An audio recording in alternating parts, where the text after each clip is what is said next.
টাকা কর্তন, আমানত ফেরত এবং লেনদেন স্বাভাবিক করার দাবিতে চট্টগ্রামে বিক্ষোভ করেছেন সম্মিলিত ইসলামী ব্যাংকের আমানতকারীরা। এ সময় বিক্ষোভকারীরা তালা ঝুলিয়ে দেন। তারা জানান, জমাকৃত টাকা তুলতে না পারায় সংসার চালাতে পারছেন না অনেকে। চট্টগ্রাম থেকে প্রণবেশ চক্রবর্তীর প্রতিবেদন। একীভূত হওয়া 5টি ব্যাংকের গ্রাহকদের জমানো টাকা আদায় ও হেয়ারকাট বাতিলের দাবিতে সোমবার সকালে মিছিল নিয়ে চট্টগ্রামের বাণিজ্যিক এলাকা আগ্রাবাদ এলাকায় এক্সিম ব্যাংকে যান আমানতকারীরা। মূল টাকা পাচ্ছি না, মুনাফার টাকা পাচ্ছি না, আমাদেরকে দিনের পর দিন ব্যাংকে ঘুরতে হচ্ছে। কোনোভাবে টাকাগুলো তুলতে পারতেছি না। এফডিআর ভাঙতে গেলে বলে তাদের ওখানে হেয়ার কাট করতে হবে, আর সেমি এক্সামের টাকা তুলতে গেলে আমার লাগতেছে 2 লক্ষ টাকা, 5 লক্ষ টাকা। তারা আমাকে দেয় 1000 টাকা, 2000 টাকা আশ্বাস দেয়। আমরা আজকে দাঁড়ে দাঁড়ে ঘুরতেছি। আমাদের রাজপথে নামার কথা ছিল না, কিন্তু প্রেক্ষাপটের কারণে নেমেছে। ব্যাংকে গিয়ে ভেতরে ঢুকে বিক্ষোভে ফেটে পড়েন আন্দোলনকারীরা। তারা জানান, আমানতের টাকা না পেয়ে দুর্ভোগ ও সীমাহীন কষ্টে বাধ্য হয়ে আন্দোলনে যেতে হয়েছে।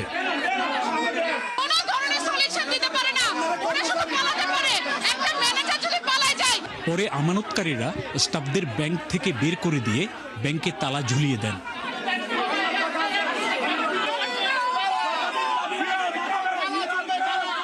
এক্সিম ব্যাংকে তালা ঝুলানোর পর ইউনিয়ন ব্যাংক ও ফার্স্ট সিকিউরিটি ইসলামী ব্যাংকে যান আমানতকারীরা।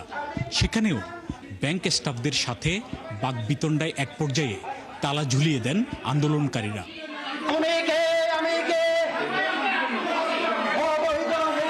আমাদের বাঁচা মারার প্রশ্ন, আমাদের শেষ বয়সে এসে আমাদের টাকা আত্মসাৎ করার, আজকে ব্যাংক আত্মসাৎ করতেছে।